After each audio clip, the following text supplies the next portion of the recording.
하나님께서 오늘 우리에게 주시는 말씀 신약성서 요한계시록 3장 14절에서 22절 말씀입니다.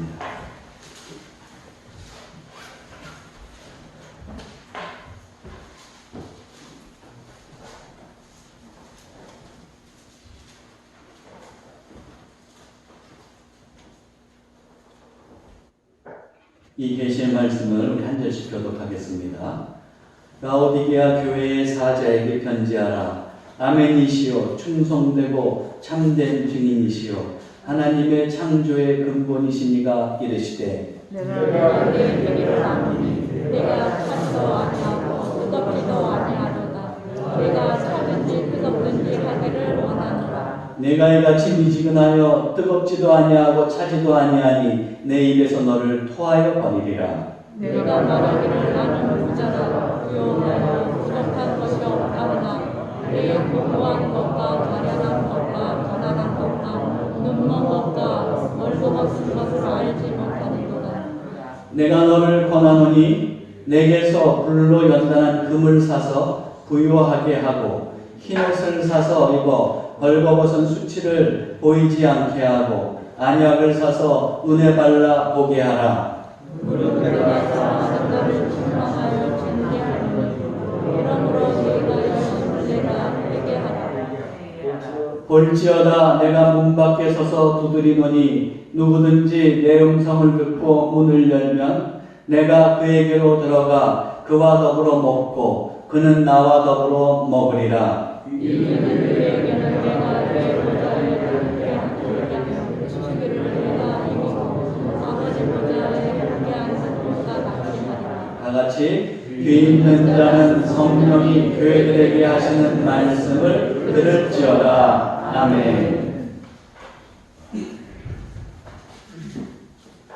할렐루야. 아멘. 예, 요새 이제 우리 양평도 이 봄이 되면서 아직 꽃이 이제 만개하고 있습니다. 어떻게 꽃 구경 안 가시고 여기 오셨네요. 잘 오셨습니다. 우리 예배당도 또 우리 교회도 이렇게 앞뜰에 보면은 꽃이 활짝 펴서 보기가 좋습니다. 꽃 구경 가지 않으셔도 여기서 오셔서 또 꽃도 구경하시고 힐링하시고 또 말씀으로 은혜 충만한 하루를 보내시기 바랍니다. 네. 자, 우리 그동안 우리가 요한계시록을 요한계시록 2장 3장에서 이제 우리 주님께서 아시아의 7교회 주시는 말씀을 쭉 살펴보고 있었습니다. 그동안 에베소, 서머나, 버가모, 도아디라, 사대 빌라델비아 교회를 살펴봤고 이제 마지막 7번째 교회 이제 라오디게아 교회에게 주시는 주님의 말씀을 살펴볼 차례가 되었습니다. 우선 라오디게아에 대해서 먼저 살펴보겠는데 라오디게아는 기원전 250년에 셀류시드 왕국의 안티오쿠스 2세가 자기 아내의 이름을 붙여서 건설한 도시입니다. 근데 이 라오디게아는 세 가지로 유명한 도시예요. 뭐가 유명하냐면 은행과 재정의 중심지입니다. 그렇게 해서 금융의 중심지다가 보니까 돈이 많이 들어오겠죠. 돈이 많은 데는 그 도시가 잘 살게 돼 있어요. 그래서 굉장히 부유한 도시였습니다. 그리고 두 번째로는 의류 산업이 유명했어요. 그 중에서도 양모, 흑색으로 된 양모가 아주 유명해서 아주 고가에 팔리고 있었다고 합니다. 세 번째로 또 라오디게아는 의료의 도시였습니다. 의료 시설이 좋았고 특별히 그 라오디게아에서 만든 그 안약이 굉장히 유명했다고 해요. 그래서 그 안약으로도 또한 이 부유할 수 있었다고 합니다. 그런데 이 라오디게아는 지리적으로 이제 두 가지 약점이 있었는데 뭐가 있었냐면 우리가 지난주 빌라델비아 교회의 형평도 같이 여기도 지진이 일어나기 쉬운 지역이었어요. 그것뿐만 아니라 두 번째로는 물 공급이 원활하지 않았습니다. 그래서 이제 북쪽으로 한 10km 떨어져 있는 히에라폴리스에서 거기에 있는 그 석회석 광천수 온천을 이제 끌어다가 이제 물을 공급했던 거예요. 근데 이렇게 고온의 그 석회수 온천물을 가져오는데 그게 10km 정도로 오다가 보면 물이 이제 미지근해진다는 거죠. 그리고 또 광물질이 많이 쌓여가지고 음용하기에는 좋지가 않았다고 합니다. 마실 수가 좀 없는 물이었던 것 같아요. 자, 그런 이제 라오디게아 도시에 라오디게아 교회가 있었습니다. 부유한 도시에 있어서 그런지 이 라오디게아 교회도 아주 부유한 교회였어요. 부유한 건 좋은데 그런데 영적인 깊이는 없었던 교회입니다. 라오디게아에 보내는 주님의 편지에 보면은 오늘 우리가 같이 읽었지만 칭찬하시는 말씀이 전혀 없습니다. 사대교회처럼 꾸짖는 말만 있습니다. 그래도 사대교회는 주님께서 언급하시면서 주님께서 인정해주는 충성된 소수의 사람들을 언급했잖아요. 그런데 이 라오디게아 교회는 그런 언급조차 없습니다. 이 교회는 다른 6개 교회처럼 그렇게 뭐 고난이나 핍박이나 순교의 위험 속에 있지가 않았어요. 오늘 본문에서도 보듯이 그렇게 그런 일들과 그런 일들에 대한 메시지는 전혀 언급되고 있지 않습니다. 어쩌면 고난이 없어서 이렇게 더 방만해지고 주님의 책망을 들었을지도 모를 그런 교회입니다. 먼저 우리가 이제 라오디게아의 교회를 향해서 말씀하시는 주님의 모습을 보겠는데 14절을 보십시오. 우리 같이 읽어보겠습니다. 라오디게아 교회의 사자에게 편지하라. 아멘이시여 충성되고 참된 증인이시여 하나님의 창조의 근본이신 이가 이르시되 여기에 보면은 이제 주님의 모습을 첫 번째는 아멘이라 그랬어요. 아멘은 하나님의 긍정과 동의, 하나님의 확실성과 보증을 의미합니다. 그러니까 우리 주 예수 그리스도께서 우리 주님께서 바로 하나님께서 확실하게 보증이 되어 주시는 분이라는 것을 언급하고 있는 것이죠. 그리고 나서 충성되고 참된 증이다 그랬습니다. 예수 그리스도는 아주 신실하신 분이라는 거예요. 그냥 간단하게 얘기하면.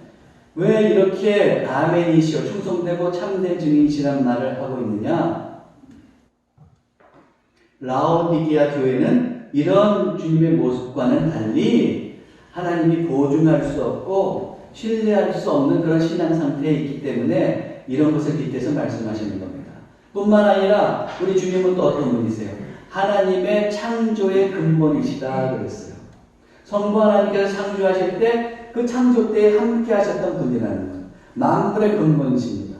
그러므로 예수 그리스도는 만물의 근본이시기 때문에 예수 그리스도를 벗어나서 만물이 존재할 수가 없어요.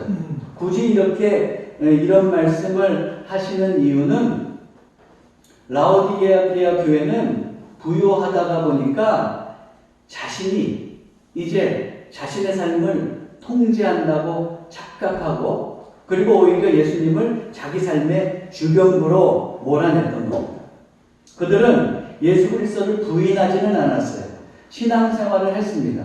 그러나 예수 그리스도가 자기 삶에 결정적인 영향을 미치는 분으로 그렇게 생각하고 있지는 않았던 거예요. 어떻게 보면 명목상의 그리스도인으로서 그냥 예수님을 하나의 신앙의 장식품으로 생각해 제가 좀 과장되게 얘기하면 그렇게 생각할 수도 있는 그렇게 대할 수도 있는 그런 상황에 있었다는 말입니다. 자, 이제 그런 주님께서 이어서 이제 라오디게아 교회를 이제 꾸짖고 계신데 우리는 이것을 통해서 라오디게아의 교회의 문제점을 알 수가 있습니다. 첫 번째로 라오디게아 교회는 주님 보시기에 신앙적으로 차갑지도 뜨겁지도 않은 상태. 다시 얘기하면 쓸모없는 상태에 있었어요. 15절 16절 같이 읽어보겠습니다. 내가 내 행위를 아노니 내가 차지도 아니하고 뜨겁지도 아니하도다. 내가 차든지 뜨겁든지 하기를 원하노라. 네가 이같이 미지근하여 뜨겁지도 아니하고 차지도 아니하니 내 입에서 너를 토하여 버리리라. 자, 주님께서는 지금 라오디게아 교회를 향해서 차지도 뜨겁지도 않다고 말씀하고 계세요. 미지근한 교회였다는 얘기예요. 왜 이렇게 말씀하시느냐? 그렇게 말씀하시는 데는 아까도 말씀드렸지만 앞전에서 말씀드렸지만 라오디게아 교회는 물 사정이 좋지 않다고 그랬죠. 이 물과 연관해서 지금 주님께서 말씀하시는 거예요. 라오디게아 북쪽에 아까도 얘기했던 히에라폴리스라고 있었어요. 거기에는 뜨거운 온천수가 있었습니다. 그래서 이제 거기서 물을 끌어다가 썼어요. 그것뿐만 아니라 또 동쪽으로는 골로새가 있었는데, 골로새라는 도시가 있었는데 거기에는 아주 차갑고 신선한 물이 있었어요. 자, 이 두 가지를 좀 기억하셔야 돼요. 자, 그런데 아까도 얘기했지만 라오디게아 교회는 10km 북쪽에 있는 히에라폴리스에서 온천수를 끌어다 쓰다 보니까 그 뜨거운 물이 다 미지근해졌다 그랬죠. 미지근해졌어요. 그리고 광물질이 막 섞여 있어서 먹지도 못할 그런 상황에 있는 거예요. 먹으면은 토할 수밖에 없어요. 주님께서는 이제 그런 상황을 빗대서 말씀하시는 거예요. 라오디게아 교회가 예수님을 믿은 후에 처음엔 뜨거울 수도 있어요. 그런데 어떻게 되냐면 점점 세월이 가면서 이제 그들의 신앙 상태는 나태해지고 미지근해졌습니다. 뜨거웠던 믿음이 점점 식어간 겁니다. 이유는 어디에 있었느냐? 결정적으로 그들이 부유했기 때문에. 그래서 17절 앞에 이렇게 나와 있잖아요. 내가 말하기를 나는 부자라 부여하여 부족한 것이 없다. 부족한 것이 없어요. 없다고 느끼는 거예요. 부족한 것이 없다고 느끼면 어떻게 하냐면 신앙에 있어서도 나태해지기가 쉽습니다. 그래서 어떤 분들은 천국 가기를 소망하지 않고 천국 가기를 두려워하면서 여기서 더 살고 싶어 하시는 분들도 계시다고 그래요. 여기가 천국처럼 돈이 많아서 좋으니까. 그런 분들도 있다고 하는데 어쨌든 그들은 이렇게 풍요에 마취되어 가지고 하나님에 대한 감각을 상실했습니다. 특별히 아까도 봤지만 맨 앞에서 뭐라고 그랬어요? 15절 맨 앞에서 보면 내가 네 행위를 아노니 그랬죠. 이 표현처럼 이들은 행동에 있어서 열매가 없는 신앙생활을 했습니다. 처음에는 주님을 너무 사랑하기도 하고 또 서로 사랑하면서 살고 이웃들을 사랑하면서 살았을 거예요. 겸손하고 또 섬기면서 살았고 또 누가 좀 나한테 섭섭해도 용서하려고 했을 거예요. 그러나 그런 모습들이 차차차차차차 식어져 가는 겁니다. 이런 미지근한 상태에 있는 라오디게아 교회를 향해서 주님께서는 차갑든지 뜨겁든지 하라고 했어요. 그럼 차갑든지 뜨겁든지 하라는 이 말씀이 무슨 뜻입니까? 우리는 보통 이렇게 생각하잖아요.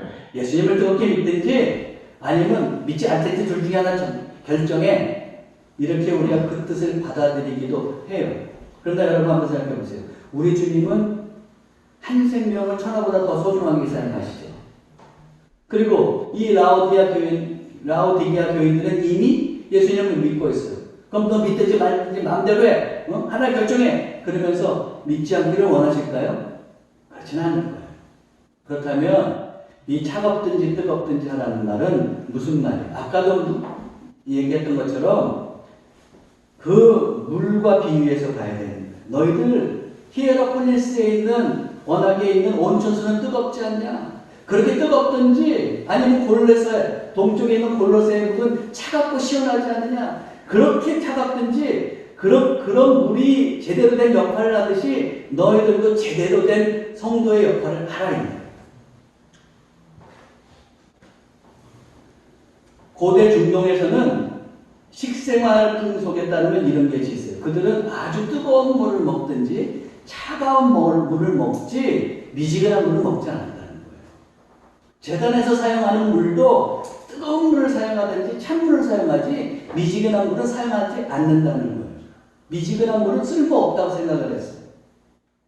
그러므로 주님께서 지금 이 라오디게아 교회가 차지도 더웁지도 않다는 말은 너희들은 지금 신앙이 식어서 쓸모없는 존재가 되었다는 것을 말하고 있는 겁니다.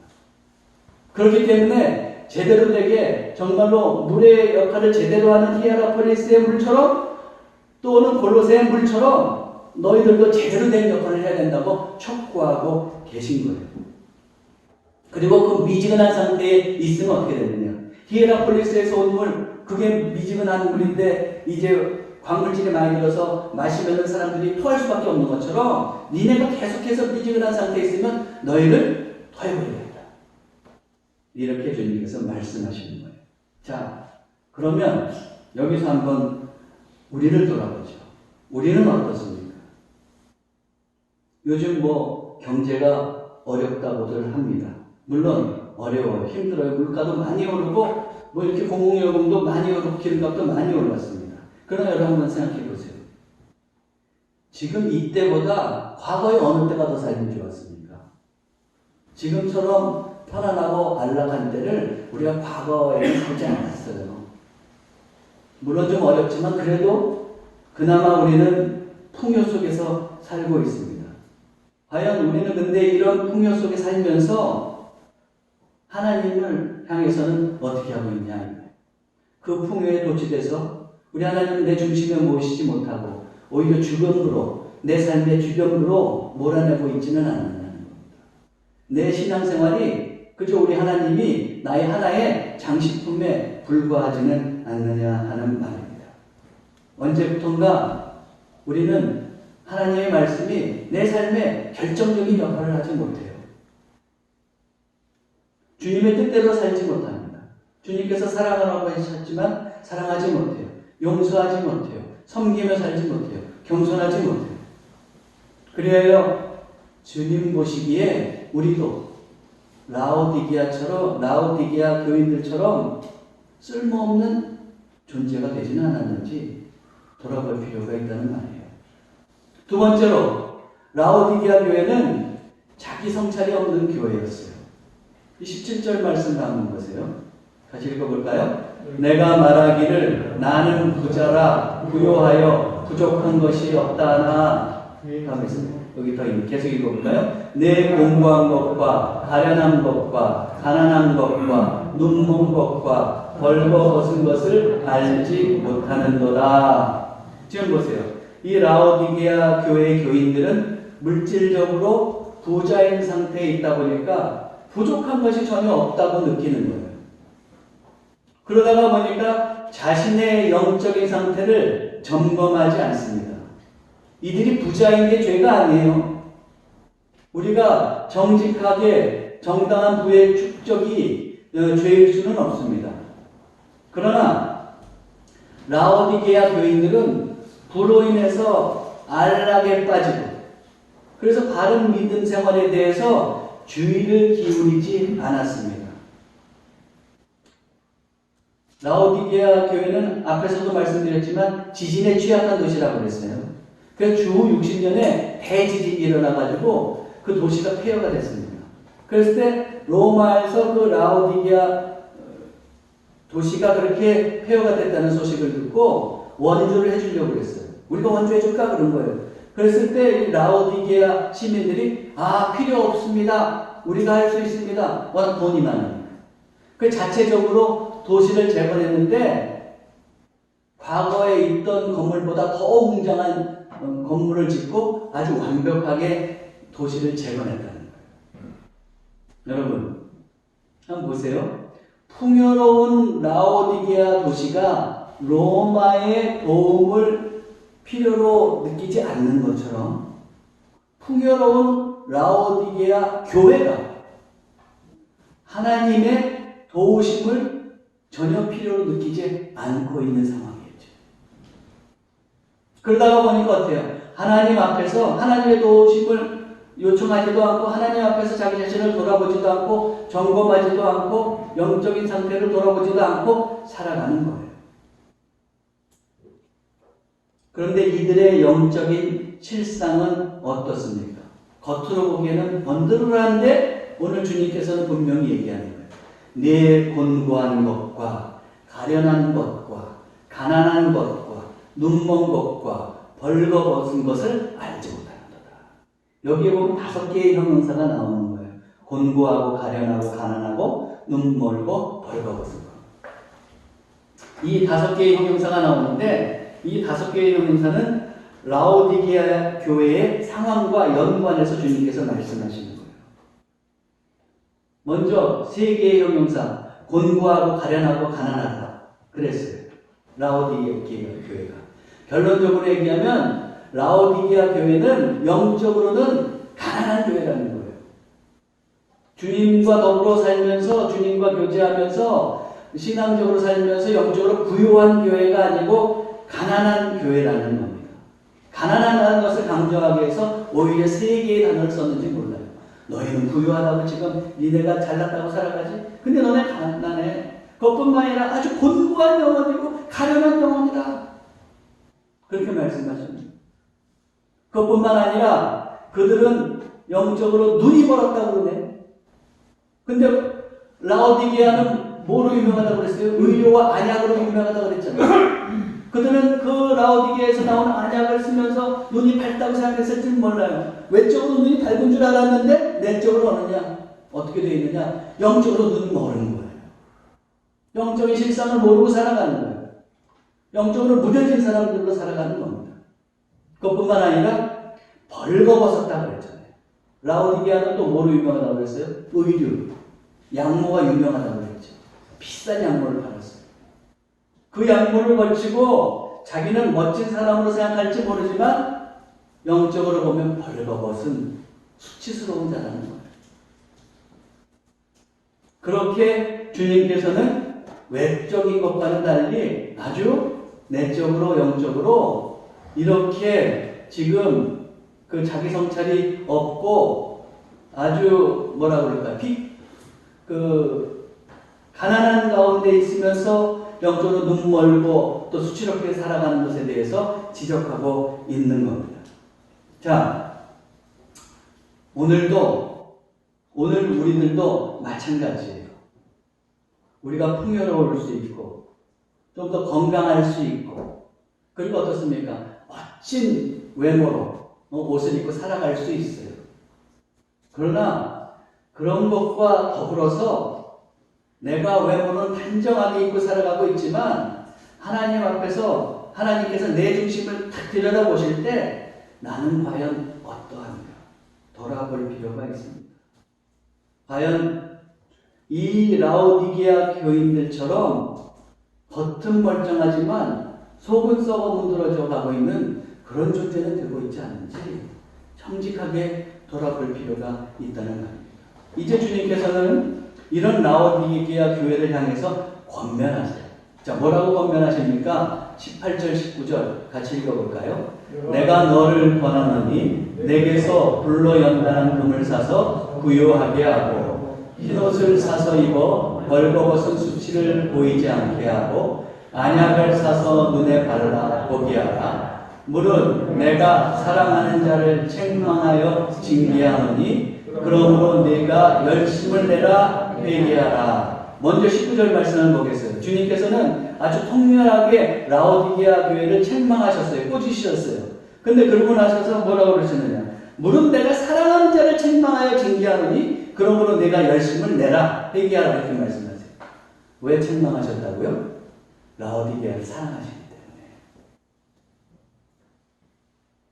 하나님은 때때로 우리에게 회초리를 드실 때가 있어요. 근데 하나님께서는 하나님의 자녀된 우리에게 회초리를 드실 때 절대로 미워서 저주하려고 회초리를 드시는 게 아니에요. 아주 통렬하게 우리를 꾸짖으실 수 있지만 그것은 우리를 사랑하시고 다시 주님 안에서 회복되기를 원하시기 때문에 회초리를 드시는 겁니다. 그래서 잠언서 3장 12절에 뭐라고 되어 있어요? 대저 여호와께서 그 사랑하시는 자를 징계하시기를 마치 아비가 그 기뻐하는 아들을 징계함같이 하시느니라. 사랑해주시는 거예요. 주께서 또 히브리서 12장 6절 주께서 그 사랑하시는 자를 징계하시고 그가 받아들이시는 아들마다 채찍질 하심이라 하였으니. 그렇죠? 예전에 그러고 보니까 저희 아버지한테 제가 우리 바로 위에 누님하고 어렸을 때 혼났던 생각이 나는데 우리 아버님은 어떤 분이에요? 미국에서 내려오신 분이에요. 워낙에 갈갈하시다고 자녀들이 느끼기 때문에 아버지가 이렇게 딱 위험 있는 표정만 지어도 우리는 허걱하는 겁니다. 꼼짝 못하는 거예요. 주로 초달은 누가 하셨느냐? 우리 어머니가 하셨느냐? 여러분 효자손 아시잖아요. 근데 그 큰 누님이 또 그 수학여행 갔다, 고등학교 때 수학여행 갔다가 효자손을 사갖고 왔어요. 근데 또 두꺼운 걸 사갖고 오셨네. 다갖고 왔네. 그걸 맨날 이제 그 종아리 맞고 이랬단 말이에요. 그랬는데, 이제, 그러다가 이제 우리 어머니를 겁을 주는. 너 이거 아빠한테 얘기한다. 우리 깜짝 놀란 거예요. 근데 어느 날, 이제 또 어릴 때니까 이제 투닥거리기도 하잖아요. 누님하고. 뭐. 그런데, 그러다가 이제 아버님이 달려오셔갖고, 어떻게 했냐면은, 뭐 별로 한 것도 없는데, 우리 발바닥을 미시고 그냥, 뭐랄까, 양복 솔 같은 거 있는데, 근데 좀 두꺼운 게 있었어요. 양복 솔을 이렇게 먼지 터는 거 옛날에는. 그걸 발바닥 한 대씩 탁 때리셨다. 근데 그거 한 대를 때리시고 나서, 어릴 때 몰랐는데, 아버님이 마음이 아프셨던 것 같아요. 그래가지고 어떻게 했냐면, 보이지 않게 이제 눈물을 흘리셨던 것 같더라고요. 바로 그런 마음이에요. 우리에게 주님께서, 하나님께서 회초리를 치실 때도 있죠. 그러나 그것은 우리를 진심으로 사랑하고 주님 안에서 우리가 바르게 살기를 원하시기 때문에 그런 일이 일어난다는 것을 여러분들이 기억하셔야 돼요. 그래서 주님께서 오늘 다시 라오디게아 교회에게 이렇게 말씀하시는 거예요. 알려주시는 거예요. 그렇죠? 자, 이렇게 주님께서 알려주신 다음에 그 다음에 이제 뭐라고 그래요? 다시 한번 보면 이제 어떻게 하라고 그래요? 내가 너희를 사랑해서 책망하고 징계하는 거다 이렇게 말씀하시는 거예요. 그리고 이제 어떻게 하라고요? 너 미지근하게 살 게 아니라 어떻게 하라? 열심히 살아라. 열심히 살아 좀. 그러면 이들은 무엇에 열심을 내야 되는 겁니까? 우선적으로 회개하는 데 열심히 내야 되는 거예요. 회개해야 돼요.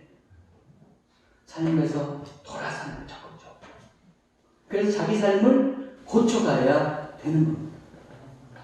그래서 주님께서는 이제 고치라는 의미에서 17절에서 18절에서 이렇게 말하는 거예요. 내가 너를 권하노니 내게서 불로 연단한 금을 사서 부요하게 하고 흰옷을 사서 입고 벌거벗은 수치를 보이지 않게 하고 안약을 사서 눈에 발라 보게 하라.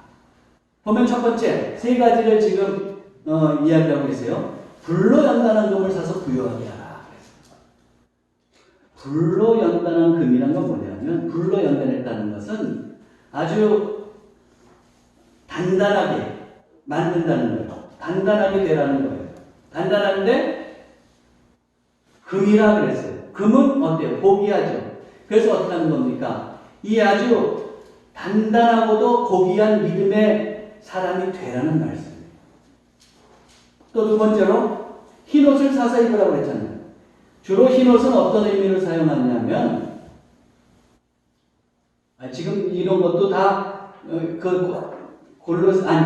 라오디게아 교회하고 관계가 있는 거예요. 불로 연단한 금이라는 건 뭐예요? 그들이 물질적으로 어려운 게 없으니까 그 금이라는 비유를 쓴 거예요. 그리고 두 번째로 흰옷을 사라고 했잖아요. 흰옷. 그들은 양모가 유명했잖아요. 근데 양모 입고 그거 가지고 그냥 좋아하고 자랑하고 다닐 것이 아니라 흰옷을 사서 너희들이 달라져야 된다. 흰옷. 이것은 어떤 상징이 있습니까? 의롭다는 상징, 그리고 성결하다는 상징이 있어요.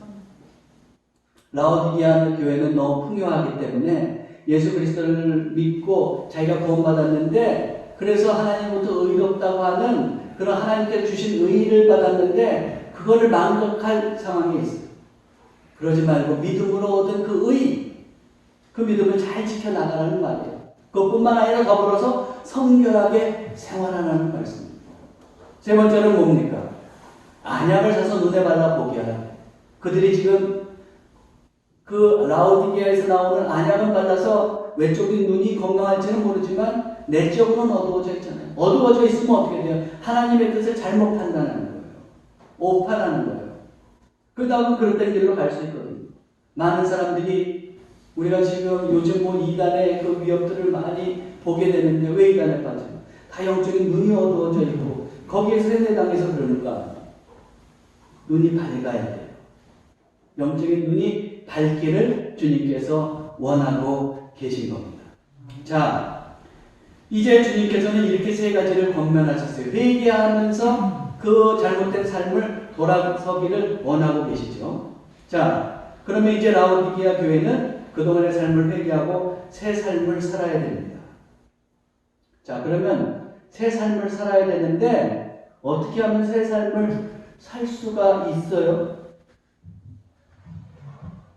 18절에 보니까 뭐라고 되어 있어요? 주님께서는 우리에게 권하시는데 다 사라고 그랬잖아요. 사라. 그랬죠? 불로 연다는 금을 사고 부유하게 하고 흰옷을 사서 입고 그래서 벌거벗은 수치를 보이지 않게 하고 안약을 사서 눈에 발라 보게 하라 그랬잖아요. 사라고 그랬잖아요. 누구에게서 사는 겁니까? 우리 주님으로부터. 다시 얘기하면 예수 그리스도로부터 사라는 거예요. 자, 여기서 우리가 봐야 될 것이 있습니다. 우리가 이렇게 주님께서 원하시는 대로 회개하고 삶을 고쳐서 살아가야 되는데 내 능력으로 할 수 있어요? 못해요. 그러니까 어떻게 해야 돼요? 주님으로부터 그 능력을 사야 되는 거예요. 그럴 때 어때요? 우리는 진정으로 영적으로 부유하게 되고 또 의롭고 성결한 옷을 입고 살아가게 되고 그리고 영적으로 눈이 깨어서 보면서 살 수가 있는 거예요. 그렇죠? 자, 그러기 위해서 그러면 우리는 어떻게 해야 됩니까? 주님과 교제해야 됩니다. 그래서 20절에 뭐라고 되어 있어요? 같이 읽어볼까요?